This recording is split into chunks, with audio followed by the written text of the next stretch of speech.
Good afternoon, it's Neil Getz, and we're at Balquhain Recumbent Stone Circle. It's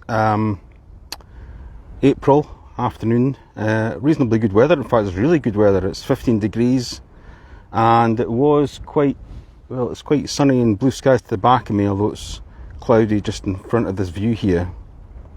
So Balquhain, so this is an unusual circle in that it's fairly close to the A96, which is just that road there that runs between Aberdeen and Elgin and Inverness, and it's really quite accessible. Just a walk across a field, no gates or fences to climb over, and it's reasonably good state at the moment. 9 stones. With 1, 2, 3, 4, 5 still standing, and an outlier which we'll come to, this one here. But yeah, let's have a wee walk through here. So we've got a recumbent setting with a pretty enormous recumbent stone, which we'll come to. So we've got flanker, west flanker, recumbent, east flanker fallen, and then the circle continues on with stone 4 and all the way around and back around here, and then we've got this outlier which is a good 3 meters tall, which is white quartz. So stone number 1, as per normal, the convention is a west flanker is stone number 1. Generally speaking, the orientation of the circle is that if I come to the centre and look down over the recumbent, we're pretty much facing south, maybe a little bit southwest slightly, but pretty much south, looking over the recumbent. We've got a fairly clear pointed, sorry about the audio if it's the wind's catching here, but it is a bit of a windy day. So stone number 1, it is a monster of a stone, clearly kind of pointed, almost kind of arrowhead shaped. What you might be able to get from the camera here is this kind of angle kind of pointing out from the circle, and the flat face unusually pointing in towards the centre. Some really nice, don't know if you can maybe see that, some really nice quartz in it. Really nice quartz, but that's not to be unexpected considering what's just along from us here. Width-wise, sort of, you know, it's maybe kind of elbow to fingertip, just about. A bit of a slab from this angle, and clearly some damage here, which is maybe the fallout from under this section. But a chunk of a stone for sure for number 1. I think it's round about 2.3 meters high, and yeah, a pretty significant flanker. Now we know that when it comes to flankers, they tend to, not always, but from what we can tell from today anyway, after 4,000 or 5,000 years, is that one tends to be pointed and the other tends to be kind of squarish. Most of the time. So we'll see what that's like when we come to stone number 3, the other flanker. So onto the recumbent. So this is a good, I'm not sure if this maybe comes to scale here, but this is 4 meters long. It's a monster of a stone, and the face, if I go to this end and just look along the face of it, is almost billiard table flat. It is really flat. It's either been really well finished off, and I know Douglas and I have a bit of a kind of contrary view, or it's been a particularly flat stone that's been found. I'm open to both ideas, traditional kind of carved stone or found stone, but this is really flat. Now, unsurprisingly, it looks like it's fallen in towards a circle. I suspect it has. I suspect this was upright and perpendicular to the ground, And the top is a bit unusual. It's a bit kind of higgledy-piggledy. It kind of dips down in the centre, comes back up. Now again, this could have been damage. It could have been in an attempt to pop the stone. There's certainly cup marks in it. There's certainly one here, cup mark. There's an alleged hole, but although I can't seem to put my finger on it. But like a lot of our stone circles, they were drilled and popped to reduce the stones and use them in stone dikes. But clearly, as you can see, this one is not very wide.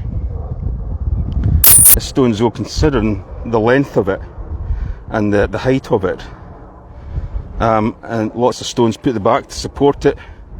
But the records would kind of suggest that this stone has pretty much been in this kind of orientation for as long as anybody can recall. So yeah, a monster of a recumbent. Not quite an old keeg.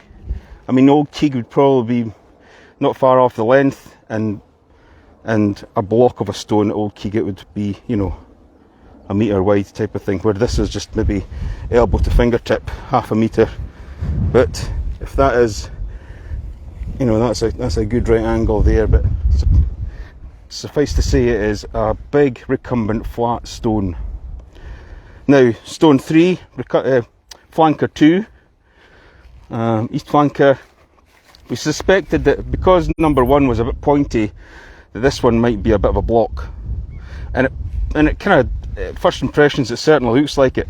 If we take it that the socket has been here-ish for it to stand in, and it's fallen out, then it certainly gives the impression of a large block, squarish, while it was standing up beside the recumbent.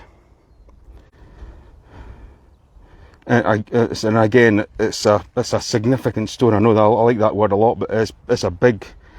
This one's a big stone.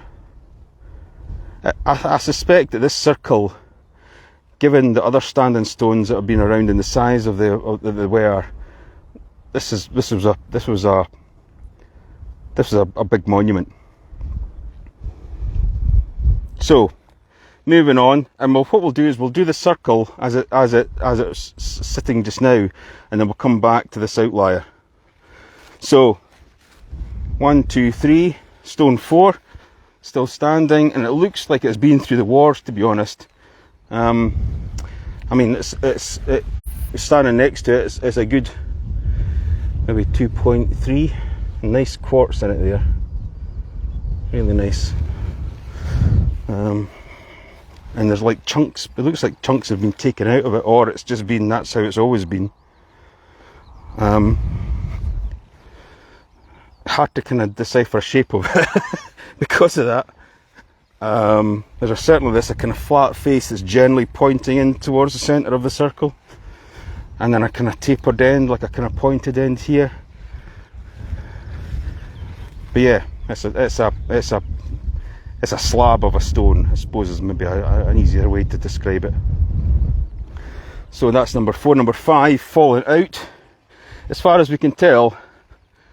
And again, it looks like a bit of a block of a stone. If it has genuinely just fallen back this way, then this face here that's pointing up towards the sky has been the one that was facing into the circle. So a bit tapered, which would, and if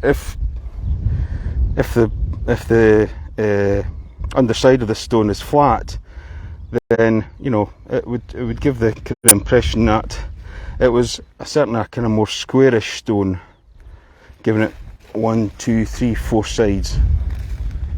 But it looks like this has been the socket end, whether it's snapped off or this was the kind of the whole length of it.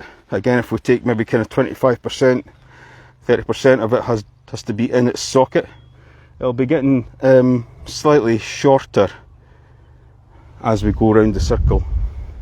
So that's 5. We have to kind of go all the way around the circle here a little bit. There's a few stones either buried still or missing, We basically come to the back of the circle to find number 6, which is buried. Now there's a bit like, where was the last time? Balquhain.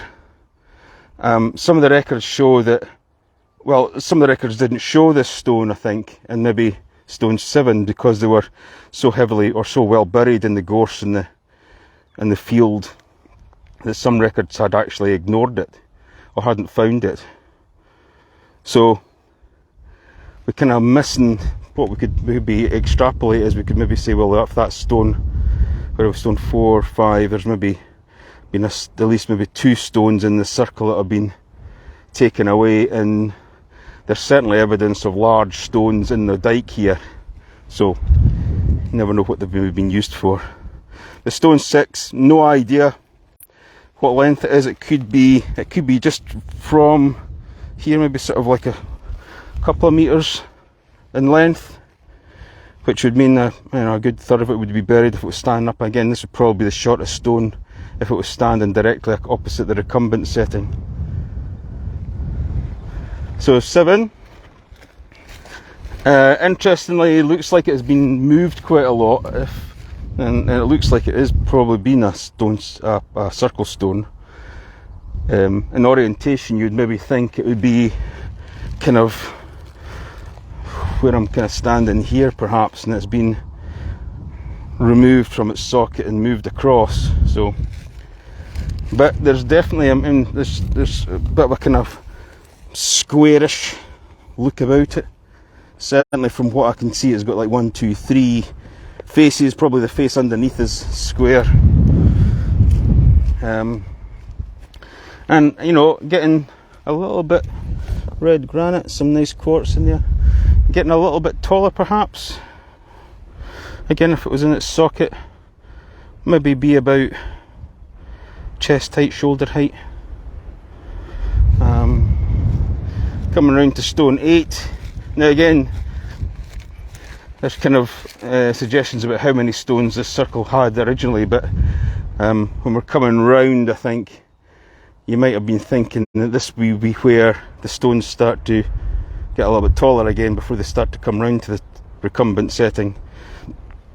But a bit like stone 4, this is a bit of a kind of slab of a stone. Not too wide,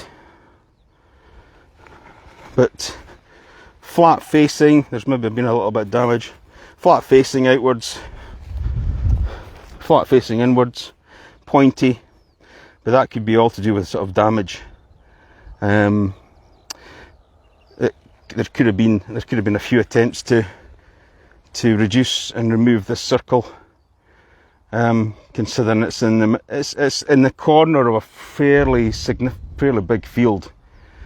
So there was maybe a kind of an attempt to move some of the stones and reduce it, and then sort of gave up since it's near the corner. And then along to stone 9, a slab of a stone, a chunk of a stone. You'd be happy if that was a flanker in any other circle, to be honest. You know, the flanker recumbent setting's massive here, to be completely frank, but this is the last stone to come round. And again, there seems to be a bit of a deliberate kind of architecture round about, or a kind of shaping, perhaps no shaping, or selection rather, that the stone is relatively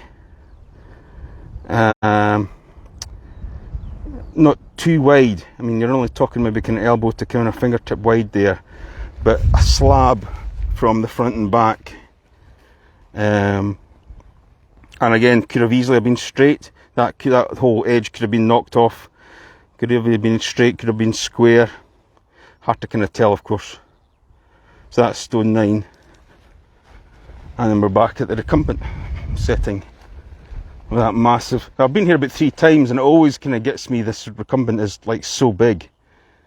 So let's look at this outlier. So this is a strange kind of outlier that catches everybody's eye that's driving from Aberdeen north on that A96 there. Is the face of this thing is just incredible. So you've got 3 metres of quartz, white quartz, standing out into this. Looks like a rocket ship from here, doesn't it? Look at it going into the sky. And it is stunning. I couldn't quite take it in the first time I came here. And I've heard lots of reports saying when the direct sunlight or direct moonlight hitting it, it's a sight to behold. And itself is quite a significant stone. It seems to be a bit triangular. This is certainly flat face facing the recumbent. This looks like it maybe came to a point, another flat face, and then the main face heading towards the kind of road. And you can tell, maybe, I don't know if you can maybe see that the quartz is amazing. You'll often get stones that are maybe kind of a bit encrusted with moss and lichen and such, and you don't quite get to see the quartz in it, but it is beautiful. There's a couple others. There's one stone circle that's only really got a couple of slabs of quartz kind of left lying around, but they certainly valued white quartz. And what I mean by they is whoever built them, our ancient ancestors. So when you're driving and you maybe kind of see this stone circle from the road, it's this stone that you see. It catches your eye because it's reflecting a lot of the sunlight. But it's a beautiful stone circle, very accessible, nothing to climb over. A relatively short walk, maybe 300 or 400 metres from parking your car down at the road. But it is stunning. I hope you've enjoyed this little walkthrough. I certainly enjoy coming to this particular circle for sure. Well, thanks very much. Catch you later.